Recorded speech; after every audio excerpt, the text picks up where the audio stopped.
On June 23, 1996, N64 was released in Japan. The results were nothing less than phenomenal.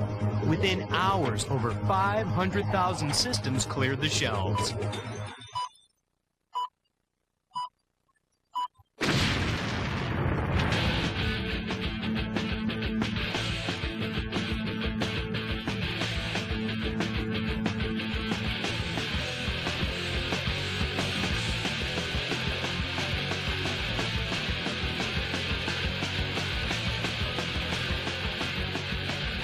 On September 29, N64 is scheduled for release in North America.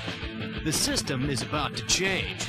But before it does, we decided to invite 3 of the best gamers in the country to put it to the test. This is N64.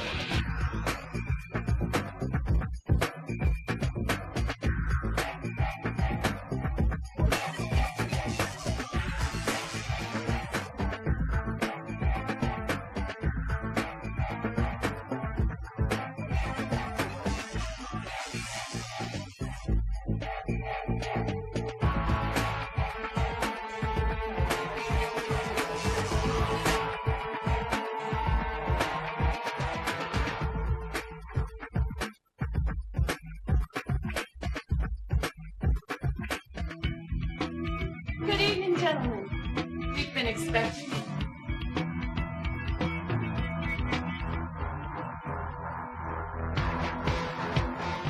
This is it, the power of N64, the driving force in the next generation of video games. With 64-bit technology, you're witness to moves and graphics that no other system can match. 360-degree viewing, 3-dimensional graphic interpretations, anti-aliasing for crisp graphics, and too many other things that are just going to blow your mind.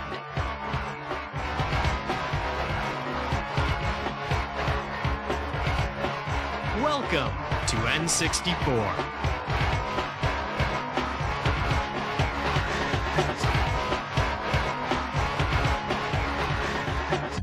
Greetings, gentlemen. Your journey begins this way, and from this way we go that way.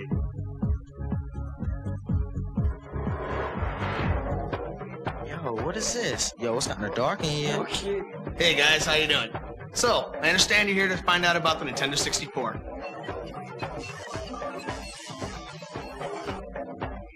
Nintendo 64, we call it that because it happens to be the world's first 64-bit hardware.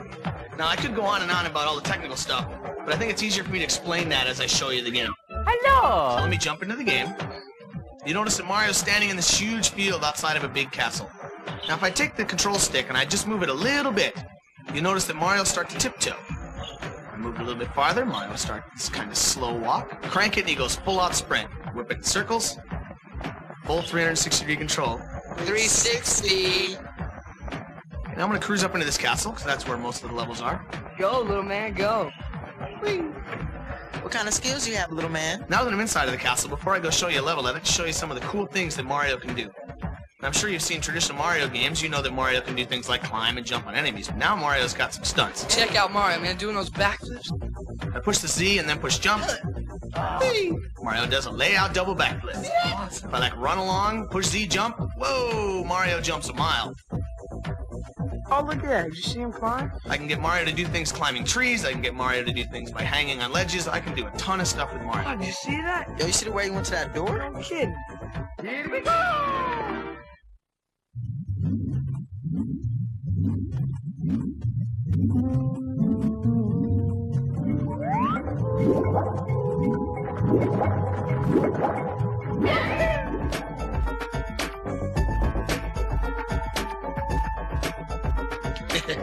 Control stick is cool.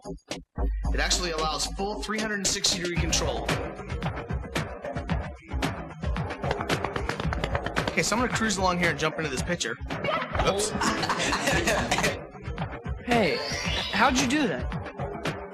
Actually, it was pretty hard. We had a bunch of R&D guys with busted heads. This level's kind of cool because there's swimming levels in the game, there's snow levels, there's other stuff. This level actually involves swimming as well as kind of some traditional platform stuff. However, now it's all happening in a 3D world. That's awesome.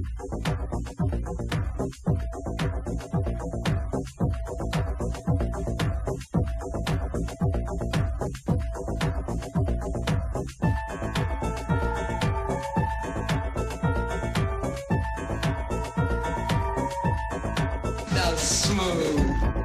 There's one other cool area I'd like to show you in the game before we move on to the other products. And that's Bowser.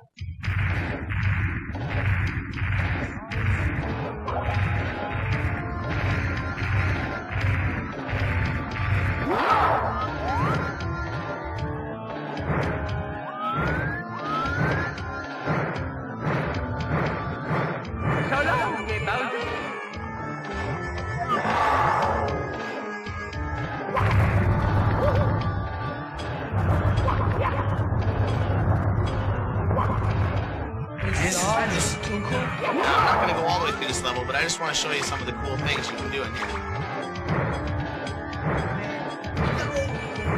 Give him a toss, man. He ain't nothing.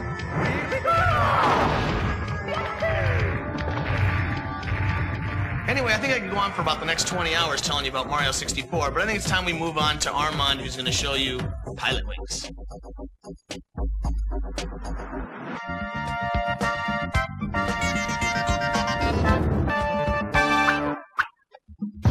Now that you just finished playing Mario and done a crash course in Techno Babble 101, it's time to talk fun.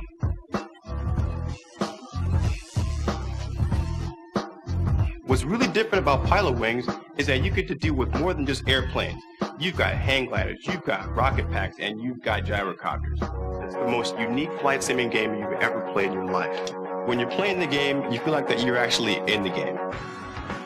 For example, in this hang glider level, there's going to be some rings you got to fly through. That's the first part of it. Now you got to be sure that you're making yourself steer really steady because the mountains are in close, okay? Now when you go through all the rings, make sure that you pull the joystick down to swoop your plane upward. Swoop just like that, just like that. When you're going in for the landing, you want to use your A button, or commonly known as the blue button. Use it to slow down speed if you're going too fast. Come in for the landing, and it's an A+ if you hit it. Yo, this is unreal.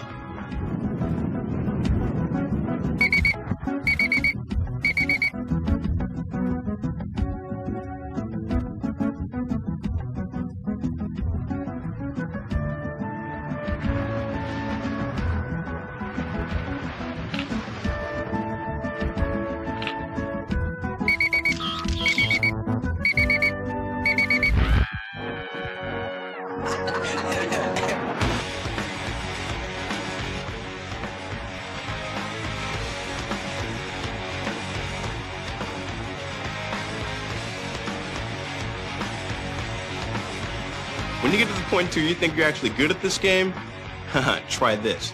Try getting at least a silver or gold medal in all 3 events, and you're going to open your way up into some new hidden levels, like the cannonball stage. One thing that's really cool about the cannonball is that you can use the R button to change your camera angle, and that way you get a true feeling of yourself being in a real-time 3D environment. The jungle hopper. Haha, that's one of my favorites. In this area, the object is to jump across the USA. Now you want to use your analog joystick once again to make sure that you get the longest jump possible. You jump over this building here, and then you go around the bend and try to find the best way to get to the actual goalpost.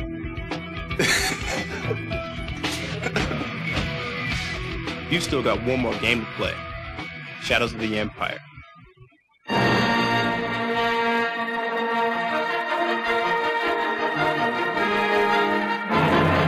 Well, I guess you two guys are here to see Star Wars Shadows of the Empire.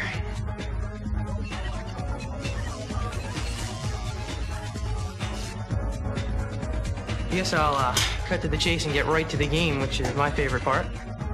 One of the really unique things about Star Wars is that there are several different game types in this game, actually. You fly a snowspeeder over the ice world, you're a guy in a corridor in a maze type level. There he is. You actually fly in a spaceship. You ride a swoop bike, which is kind of like a big speeder bike across the land. And one of the coolest parts in the game that I really like is these big walker guys.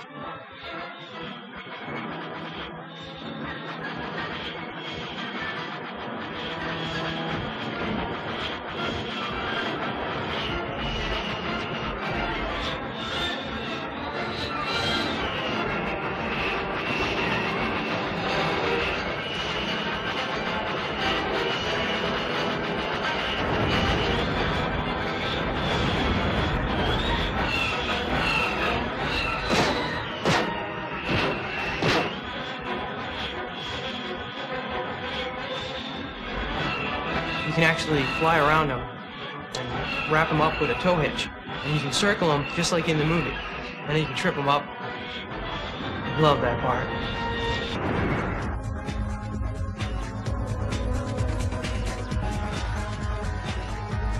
The world is in real 3D, so I can look around and go anywhere I want. But I can also aim and shoot up at enemies that are high, low. I can strafe and run and shoot in different directions. You're out there, Henry.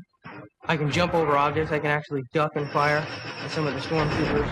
I can get different weapons to fire, the flamethrower to kill these big ice monsters.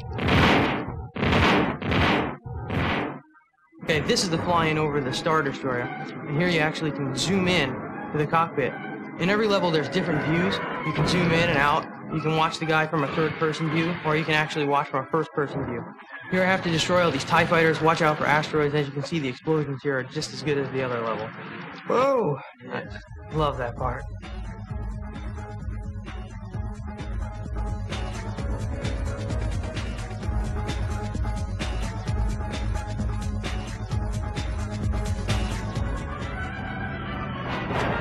Here's the swoop bike level. See, I'm chasing this gang inside the town. See how fast it gets. I can zoom out and look in a third-person view. See, I can see all the walls. I gotta try and bump them and stop them from getting to loot. I really like how fast this level moves. It's pretty overwhelming at first when you're inside the narrow confines of the town, but you get out later on and you actually get out onto the desert and you go over the Sarlacc pits and you have to do the jumps and go through the canyon. Insane. Here I can go anywhere I want, look at things. I can search the walls and stuff and find hidden items.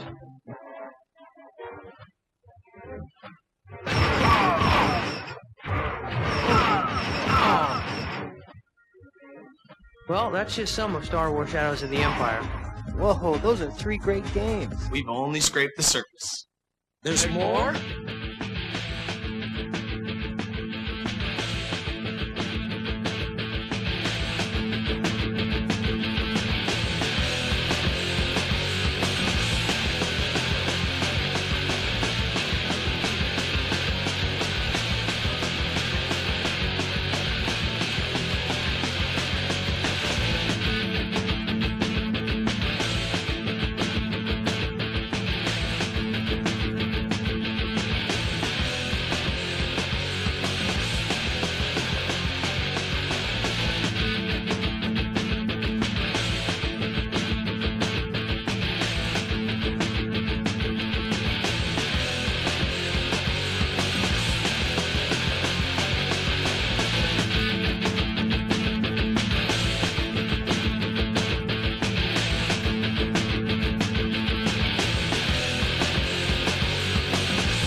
N64 rules. On September 29th, N64 will be released in limited quantities. You know the date, you know the system, you know what to do, you don't want to wait. Change the system.